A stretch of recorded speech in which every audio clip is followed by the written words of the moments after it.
Most homeowners I talk to aren't doing anything wrong with their mortgage. They're making their payments, they've locked in a pretty decent rate, and over time, they're building equity. But when I actually look at the full picture, a lot of the time, that mortgage isn't really helping them move forward. And in some cases, it's quietly working against them.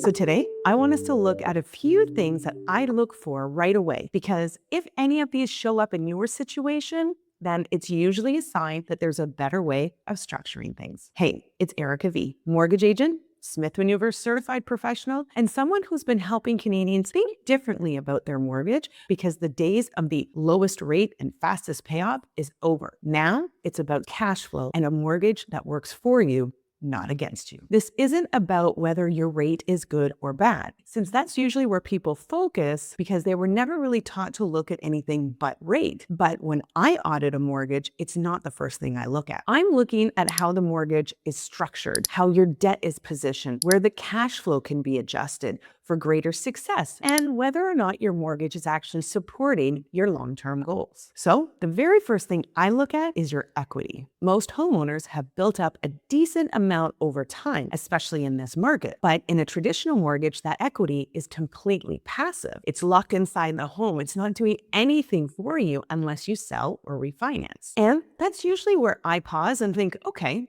there's an opportunity here. Because equity isn't just something you accumulate, it's something you can use strategically. If it's just sitting there dormant while you're trying to invest, pay down other debt, or build towards something long-term, there's usually a disconnect. That's where structures like readvanceable mortgages start to come into conversation, because now that equity can actually become accessible and start working alongside everything else. The next thing I look at is how debt is spread out. This is incredibly common. There's a mortgage here, maybe a car, line of credit, couple credit cards, nothing extreme, but everything is sitting in different places at different interest rates. And what happens is all of those payments are pulling in different directions. There's no coordination. And from a strategy standpoint, that is inefficient because some of the debt is sitting at higher interest rates, some isn't structured properly at all, and none of it's really working together. So one of the first moves I'll usually look at is how can we clean that up and bring it into a structure that actually makes sense, not just to lower the interest rate, but to simplify things and improve cash flow so we can start being more intentional with it. Next, and this is the big one, a lot of people I talk to have started investing for their future, which is amazing, but it's completely separate from their mortgage. So on one side, they're paying down debt, and on the other side, they're trying to build and grow their wealth. But those two things aren't connected in any way. And that's where mortgage strategies like the Smith Maneuver come into play. Because instead of treating those as two separate paths, we start to integrate them. Now, your mortgage payment can actually contribute to building an investment portfolio over time. And more importantly, the right structure allows you to do that in a more tax-efficient manner. So instead of just slowly paying down your mortgage over 25 or 30 years,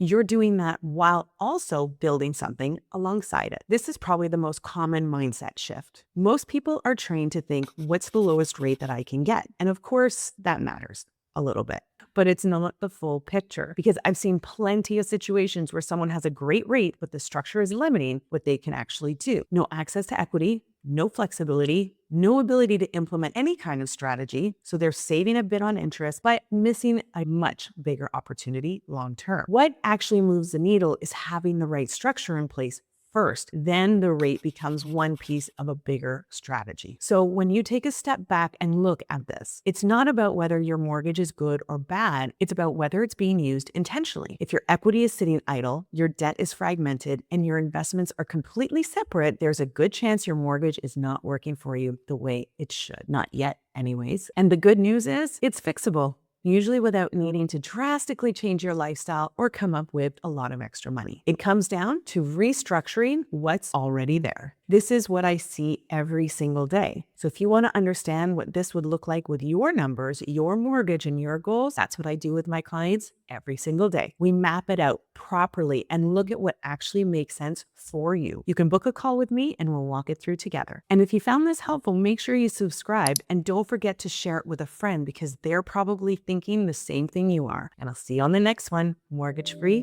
with Erica V.